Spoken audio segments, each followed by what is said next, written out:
15.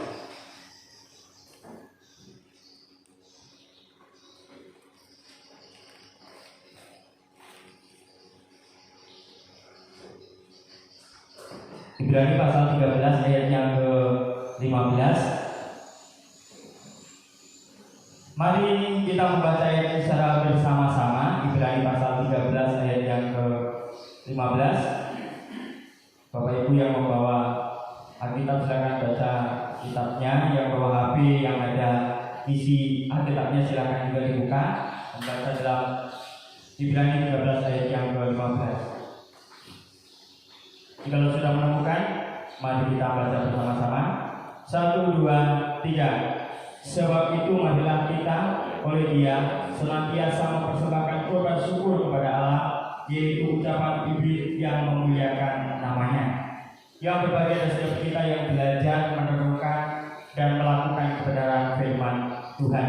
Bapak Ibu dan saudara Tuhan, saya berikan judul kepada firman Tuhan pada hari ini, yaitu hidup yang berbuah, dengan subtema yaitu buah bibir ya. Biasanya kalau kita mengatakan buah bibir itu berarti seseorang atau pribadi atau oknum yang menjadi perbincangan ya.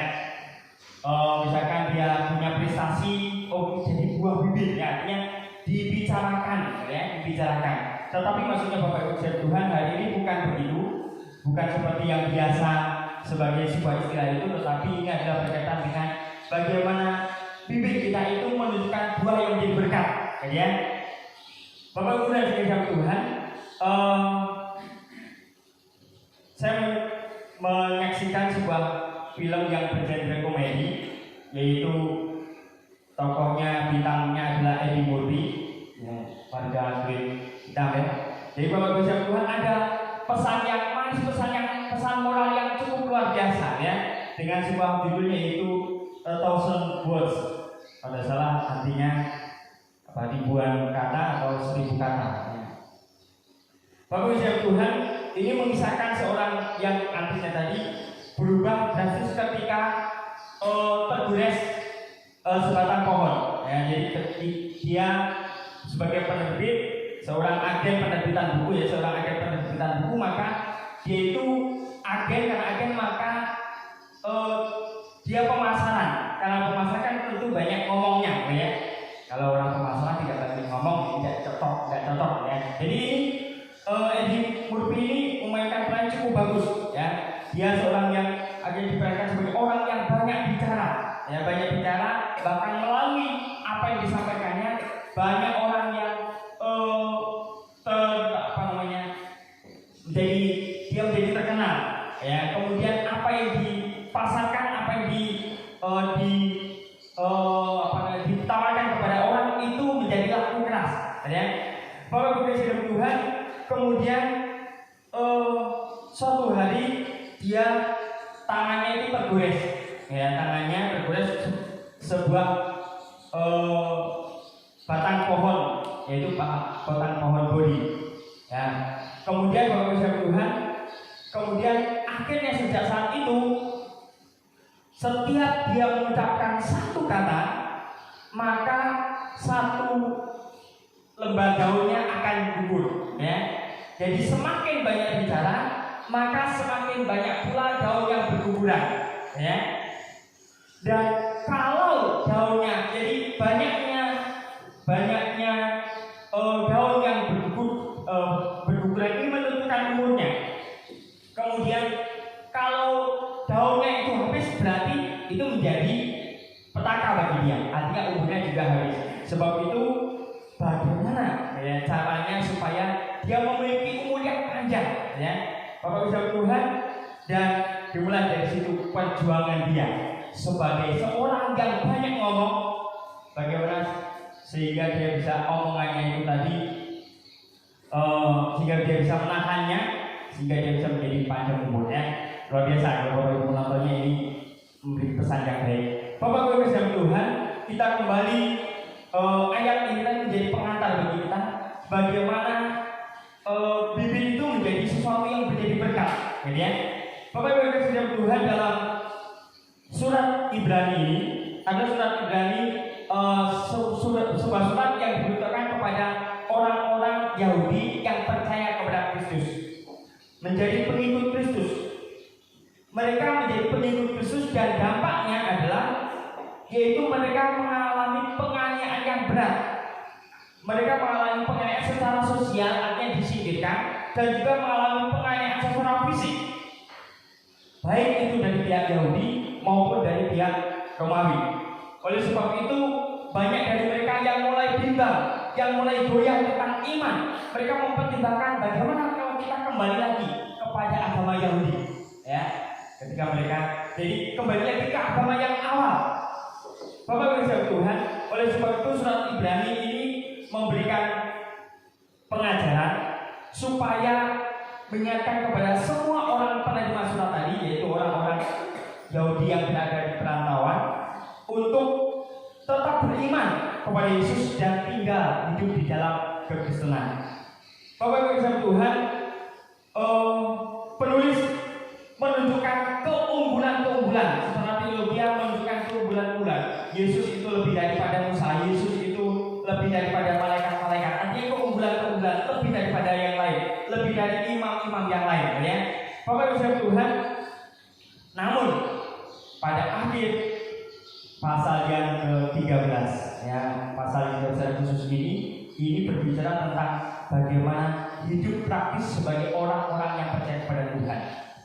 Bagaimana hidup itu bukan hanya secara teologi yang benar, tetapi juga dalam hidupnya juga benar.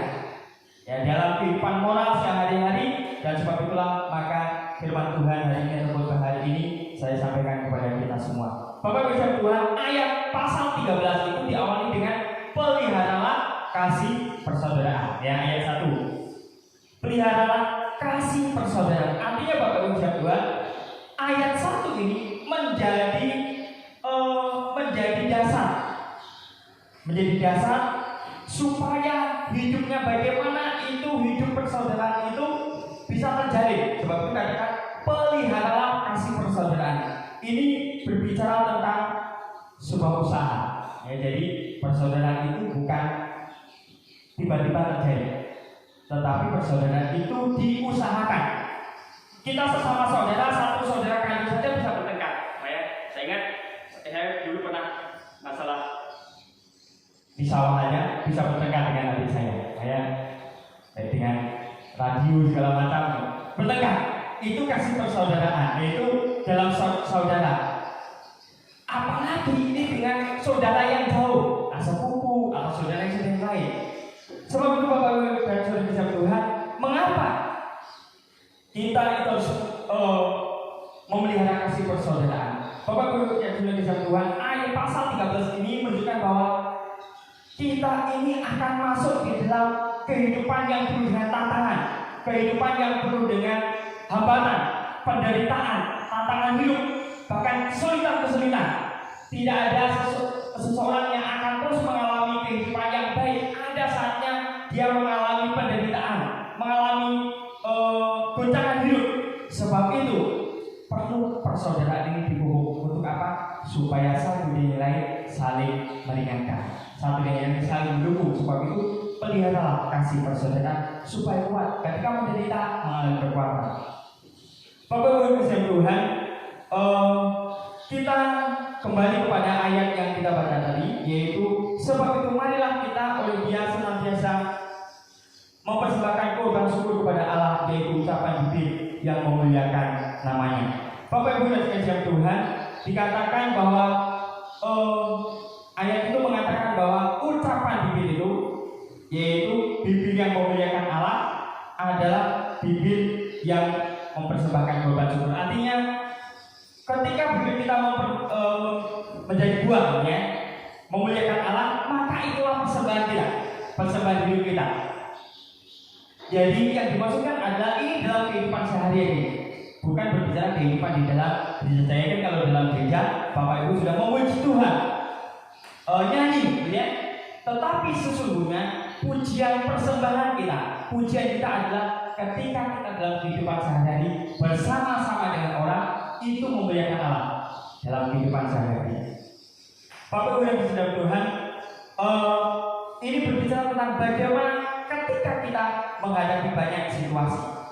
Bagaimana caranya supaya kita bisa memelihara kasih persaudaraan? Ada dua hal yang akan kita pelajari bersama-sama, yaitu yang pertama, memuliakan Tuhan di dalam atau ketika mengalami penderitaan. Bapak Ibu bisa Tuhan, kitab Ibrani ini kitab yang ditujukan kepada orang-orang yang saat ini sedang menderita.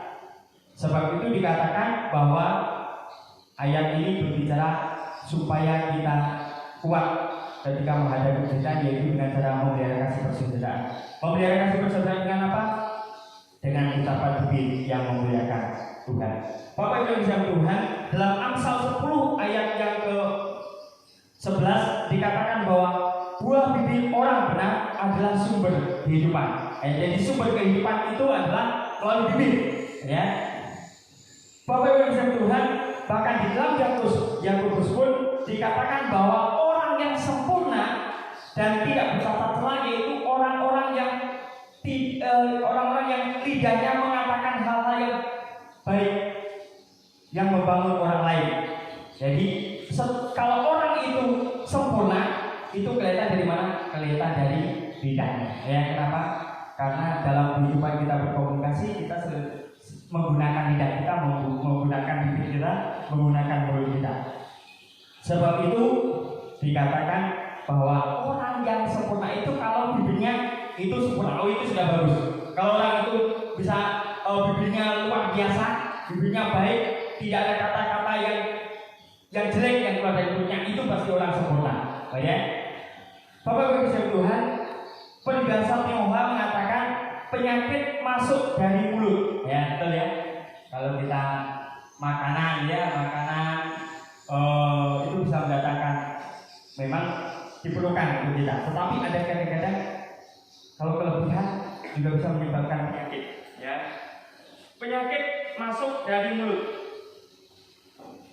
Penyakit masuk dari mulut, kecelakaan keluar dari mulut. Artinya penyakit datang melalui mulut, ya. Tetapi kecelakaan keluar dari mulut, artinya dengan kata-kata kita. Bapak Ibu yang bisa Tuhan, bagaimana ketika kita menghadapi segala situasi, ketika kita menghadapi musibah, apakah kita masih bisa menjadi memuliakan Tuhan? Biasanya ketika orang menghadapi musibah, maka berkata, di manakah Tuhan? Kalau Tuhan ada ini, maka tidak mungkin ada penderitaan. Bahkan seorang ateis pun berkata demikian. Kalau Tuhan ada, pasti tidak akan ada penderitaan. Ya? Pasti tidak ada penderitaan. Oleh sebab itu, orang-orang ateis ini menolak adanya Tuhan. Karena kalau ada Tuhan, pasti tidak ada penderitaan. Bapak Ibu bisa Tuhan, seharusnya tidak ada pertanyaan mengapa bagi orang percaya. Orang Kristen harusnya menjadi berkat bukan saja saat dia hidupnya baik, tetapi dalam segala situasi. Bapak Ibu kasih Tuhan, hanya dengan mengalami percobaan, mengalami penderitaan, maka rohani kita itu bisa teguh. Ya? Kalau kita biasanya hidupnya enak-enak saja, ya, lancar, ya, pekerjaan lancar, kemudian keluarga lancar, semuanya lancar, tidak pernah sakit segala macam. Tetapi ketika satu kali saja kita mengalami penderitaan, maka kita bisa saja langsung KO, tidak bisa bangkit lagi. Kenapa? Karena tidak pernah mengalami demikian. Ya, Bapak bisa Tuhan, maka ketika keberhasilan, kesuksesan itu harus dibayar dengan harga. Tidak mungkin mempunyai buah bibir yang memuliakan nama Tuhan tanpa ada situasi yang tidak menyenangkan. Bapak Ibu saudara Tuhan, orang Kristen harusnya tetap menjadi berkat dalam segala situasi meskipun di dalam penderitaan. Kalau kita kembali kepada sebuah cerita dalam Alkitab, yaitu Ayub. Ayub mendapatkan musibah yang besar. Nyawa anaknya 10 orang mati semua. Ya. Kemudian harta bendanya habis. Bukan hanya itu saja. bahkan yang terakhir, pada titik yang terakhir, yaitu kulitnya mengalami berat, mengalami borok, dan dia dijauhi oleh banyak orang, ya. Sehingga pada akhirnya pun bukan hanya teman-temannya yang mengejek dia, tetapi istrinya pun sama, ya, sama. Bukan istrinya bukan menguatkan, memberikan semangat, tetapi sebaliknya, ya, untuk bila Allah berupa mati, ya. Bapak Ibu sekalian Tuhan, namun Ayub dalam responnya kepada istrinya, dia berkata, Tuhan yang memberi, Tuhan juga yang berhak menerimanya. Terpujilah nama Tuhan untuk selama-lamanya. Bapak Ibu sekalian Tuhan, ini adalah sebagai gambaran kerohanian yang luar biasa, menyadari bahwa apapun yang dimiliki itu adalah kehendak Tuhan. Jikalau Tuhan mengambilnya, karena pada dasarnya dia bukan memiliki, tetapi Tuhan memberikan kepercayaan untuk mengelolanya. Bapak Ibu sekalian Tuhan, adakah orang-orang anak Tuhan yang demikian? Ataukah sebaliknya, ketika kita mengalami penderitaan, kita memaki-maki Tuhan? Ketika kita mengalami sengsara, kita menghujat Tuhan, kita tidak lagi percaya kepada Tuhan. Bapak Ibu dan saudara Tuhan, dalam kondisi demikian, iblis sedang senang, ya, sedang senang kenapa? Karena anak-anak Tuhan mempermalukan Tuhan. Sebab itu Bapak Ibu dan Tuhan, dalam cerita Ayub itu memberikan gambaran bahwa selalu ada usaha iblis untuk menggoncang iman kita melalui penderitaan, melalui apa saja. Bapak Ibu dan Tuhan, bukankah ketika kita hidup, kesempatan melayani itu adalah anugerah Tuhan? Sebaliknya juga, ketika kita mengalami beban berat, itu adalah kepercayaan yang besar yang Tuhan berikan kepada kita. Dalam 1 Korintus pasal 10 ayat yang ke-13 dikatakan, percobaan-percobaan kita adalah percobaan biasa, dan Tuhan tidak akan mengizinkan percobaan itu melebihi kekuatan kita. Artinya kalau kita saat ini menerima cobaan, menerima penderitaan yang besar, itu artinya Tuhan tahu kemampuan kita. Kita sebenarnya sanggup menanggungnya. Kalau kita tidak sanggup, Tuhan pasti tidak akan mengizinkannya. Bapak Ibu Tuhan, sebab itu mari mulai hari ini kita berjanji untuk tidak lagi menggunakan diri kita untuk melayani setan, artinya dengan hujatan, dengan lain sebagainya, mempermalukan Tuhan ketika kita mengalami penderitaan, tetapi mengatakan kalimat yang membangun orang lain, yang mengeluarkan kalimat bukan untuk mendukakan Roh Kudus, tetapi untuk membangun orang lain dan menyenangkan Tuhan. Bapak Ibu Tuhan, mari kita juga mengeluarkan kalimat-kalimat yang beres dalam kehidupan kita. Ini yang pertama. Yang kedua yaitu menjaga mulut kita. Bapak Ibu yang dalam Tuhan, menjaga mulut bukan harus dengan tentara supaya menjaga mulut kita, ya. Tetapi bagaimana kita menggunakan kata-kata kita. Amsal 13 ayat yang ketiga berkata demikian, siapa menjaga mulutnya memelihara nyawanya, siapa yang lebar bibir akan ditimpa kebinasaan. Ya, Bapak Ibu dan Tuhan, ini ayat ini jelas mengatakan supaya kita menjaga bibir kita. Ya, Yakobus ayat pasal 3 ayat yang ke-8 berkata demikian, tetapi tidak seorang pun yang berkuasa menjinakkan lidah. Ia adalah sesuatu yang buas, yang tak terkuasai dan penuh racun yang mematikan. Bapak Ibu yang Tuhan, Yakobus menggambarkan sesuatu. Contoh, dia mengumpamakan kapal. Ya, kapal itu yang besar dikemudikan oleh satu kemudian kecil. Ya. Itu membandingkan antara lidah dengan kemudi tadi. Ya, jadi seluruh kehidupan kita itu ternyata dikendalikan oleh lidah kita. Ya, bahkan dikatakan dengan lidah itu bisa membakar api, membakar lingkungan sekitarnya. Bapak Ibu dan saudara Tuhan, oleh sebab itu dikatakan karena lidah itu bisa mengandung dua hal, yaitu ucapan yang memberikan yang menjadi berkat dan ucapan yang menjadi kutuk. Oleh sebab itu Tuhan katakan jangan sampai dari sumber yang sama itu keluar dua mata air, yaitu perkataan yang menjadi berkat dan perkataan yang menjadi kutuk. Tetapi yang dalam kita satu saja keluar, yaitu kata-kata yang menjadi berkat. Itu ungkapan dari Yakobus. Bapak Ibu Tuhan, kita menjaga dari apa? Menjaga mulut kita dari apa itu ternyata dengan perkataan. Bapak Ibu Tuhan, Bapak Ibu mungkin pernah kalau ke dokter, biasanya kalau sakit saya pernah membawa seorang anak remaja SMP, ketika datang ke seorang dokter, dilihat coba julurkan lidahnya, julurkan lidahnya, oh ini ternyata ada malaria, ada tipes, gitu ya. Bapak Ibu Tuhan, nantinya Bapak Ibu Tuhan, penyakit juga dapat diketahui dengan memeriksa keadaan lidah, Demikian juga ketika memeriksa kesehatan kerohanian seseorang, tutur kata seseorang itu mencerminkan apa yang ada di dalam diri seseorang.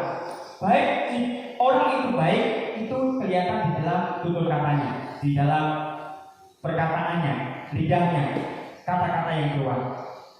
Oleh sebab itu Bapak Ibu Tuhan, kita harus menjaga diri kita, menjaga lidah kita.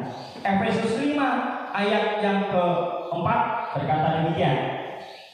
Demikian juga perkataan yang kotor, yang kosong atau yang sembrono, karena hal-hal ini tidak pantas, tetapi sebaliknya ucapkanlah syukur. Bapak Ibu dan Tuhan, dalam pasal 5 ayat yang keempat dari Efesus ini memberikan apa itu yang dimaksudkan dengan perkataan yang tidak pantas ini yang harus dijaga supaya jangan keluar.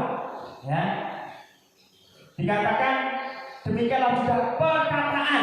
Jadi perkataan ini kata aslinya yaitu berbicara tentang perkataan yang tidak pantas, yang tidak pantas. Apa itu yang tidak pantas? Ada 3 perkataan yang tidak pantas, yaitu apa di situ? Perkataan yang kotor. Yang kedua, perkataan yang kosong. Yang ketiga adalah perkataan yang sembrono. Apa itu perkataan yang kotor? Perkataan kotor berarti adalah perkataan yang memalukan, yang kotor, yang cabul, yang mesum. Bapak Ibu yang Tuhan, biasanya ini terjadi dalam kehidupan sehari-hari. Kita sering bercanda dengan hal-hal yang demikian, hal yang kotor, yang cabul, yang mesum ini dibicarakan, sesuatu yang dibuat menjadi guyonan. Jadi itu Bapak Ibu Tuhan, jangan sampai keluar itu dari orang-orang yang percaya kepada Tuhan. Yang ketiga, yang kedua yaitu perkataan yang kosong. Perkataan kosong ini berarti adalah perkataan yang bodoh. Apa itu? Ini bukan perkataan dari orang-orang yang artinya rendah, bukan, tetapi adalah artinya perkataan-perkataan tolol, banyolan-banyolan yang tidak dipikirkan lebih dahulu,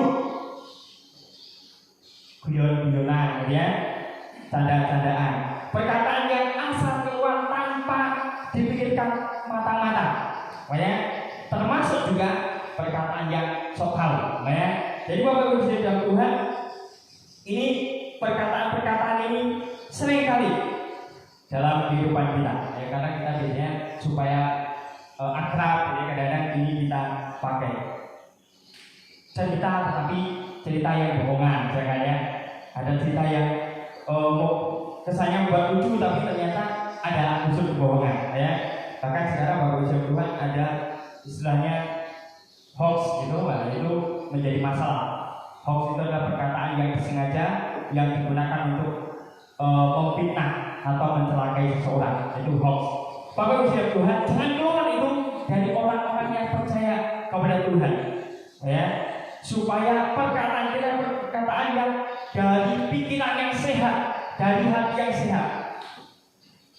Termasuk juga dikatakan perkataan yang sok tahu, artinya Ya Bapak Ibu Tuhan, kadang-kadang kita ini menjadi orang yang, kalau dulu ada sebuah lagu yang boju, halo boju, sok tahu ini itu ya, kalau sok tahu muka jauh ya. Bapak Ibu Tuhan, ada orang kadang-kadang kita, maksud saya dan Bapak Ibu ya, kita semua seringkali demikian. Perlu disadari Bapak Ibu dan Tuhan, kita punya kompetensi, punya bidang masing-masing. Ya. Kalau Bapak Ibu berbicara masalah teologi saya ya, dibandingkan Bapak Ibu jemaat, saya lebih tahu daripada Bapak Ibu. Tapi bukan berarti maha tahu, ya. Tetapi kalau berbicara tentang mobil, saya sama sekali tidak tahu, ya. Awam, ya. Maka saya cari tahu kepada orang yang lebih tahu. Kalau berbicara tentang pertanian, saya sebetulnya cari orang lain. Kenapa? Karena saya tidak berkecimpung di situ. Ada penyuluh pertanian misalkan, ada orang-orang yang memang sungguh-sungguh belajar. Keahlian itu bisa dengan pendidikan, bisa juga dengan ada pendidikan, tetapi juga ada keterampilan melalui kegiatan yang sudah dijalani sekian tahun menjadi orang yang ahli. Bapak Ibu Tuhan, sebab itu kami pernah dinasihati Pak Hendrik Sopandila yang pernah sering dulu masih sehat, sering ke Kutai Barat, beberapa kali ke Kutai Barat bersama dengan disponsor oleh Bu Eden ya, ke Lampung, mana ke Bengkulu begitu. Dia berkata, jadi kalau jadi hamba Tuhan, kalau menjadi orang sakit, jangan jadi dokter gadungan. Itu pesan bagi kami. Kenapa? Karena kadang-kadang memberikan diagnosis yang bukan kapasitasnya. Ini hamba Tuhan kapasitasnya adalah biologi ya. Kalau berkaitan medis itu harus dengan tenaga medis. Bapak Ibu Tuhan, artinya jangan menjadi orang yang mau kelihatan pintar, tetapi menjadi soal ya. Bapak Ibu Tuhan, itu yang kedua. Yang berikutnya adalah perkataan yang sembrono, yang berarti adalah olok-olok, sendaguro, lelucon yang vulgar. Artinya vulgar ini sesuatu yang vulgarnya ini, kalau boleh dikatakan vulgarnya artinya lebih mendekati kepada ketelanjangan, artinya membuka aib seseorang, gitu ya. Ini perkataan yang sembrono, yang sendaguro yang tidak baik, yang bisa menyakiti hati orang lain. Bapak Ibu Tuhan, jangan ada perkataan yang sembrono. Termasuk Bapak Ibu Tuhan, yaitu ucapan. Katanya sekarang kan dengan sosial media, ucapan itu ada ucapan yang ditulis, ada yang diucapkan keluar begitu, tetapi juga ada ucapan yang dituliskan, ya, melalui email, ya, melalui sosial media, melalui Twitter, melalui Instagram, melalui TikTok, melalui Facebook, ya, bahkan membuat status Facebook, ya, di grup DKK Bilang itu pun juga ada, ya, tulisan-tulisan, tapi bersyukurnya tidak ada sesuatu yang ganti. Buat status di mana-mana, buat status di sosial media. Harus hati-hati Bapak Ibu dan Tuhan, bahwa jangan menuliskan masalah kita di status Facebook. Kenapa? Karena dari sekian banyak yang melihat, sangat kecil yang peduli dengan masalah itu, ya. Bahkan mungkin sebagian bersyukur, ya, kapok loh, ada masalah, gitu. Kalau kita membuatnya di Facebook, akhirnya orang yang tidak tahu masalah kita, akhirnya cari tahu, ada apa ini? Akhirnya jadi penasaran, cari sumbernya apa ini? Baik, jadi Bapak Ibu Tuhan, hati-hati. Jadi kalau ketika kita menghadapi masalah, jangan diumbar di Facebook. Kalau kita sedang, misalkan ada kelahi dengan orang, misalkan ya, ada permasalahan yang lain, ada apa saja masalah, jangan diumbar di Facebook, ya, karena sedikit ada yang peduli, ya, banyak yang tidak peduli. Itu masalahmu, bukan masalahku, kemudian, atau bahkan yang lain bersyukur karena kamu dapat masalah, ya. Itu sebab itu tidak usah diumbar-umbar, ya, bisa diumbar-umbar. Nanti orang mengetahui, bahkan orang akan tahu, oh ini bahaya nih kalau saya punya masalah dengan ini. Misalkan kita berteman baik, kemudian ada masalah, hati-hati ya. Kalau orang yang demikian itu hati-hati. Kenapa? Karena nanti ketika ada masalah dengan kita, nanti bisa-bisanya diubah di besok. Hati-hati orang demikian ya. Kalau itu hati-hati banget dengan Tuhan. Jangan menunjukkan itu, karena itu sebenarnya menunjukkan keburukan kita, menunjukkan kekurangan kita. Jadi orang yang suka menggembur-gemburkan atau mengubah masalah. Bapak Ibu yang Tuhan, kita harus menjaga lidah kita supaya lidah kita tetap menjadi berkat dengan 3 hal: menjaga dari perkataan yang kotor, perkataan yang kosong, dan perkataan yang sembrono, termasuk yaitu menggunakan sosial media, ucapan yang dituliskan. Kalau dulu ada istilahnya mulutmu adalah harimaumu, tetapi sekarang juga adalah apa sekarang istilahnya? Mulutmu,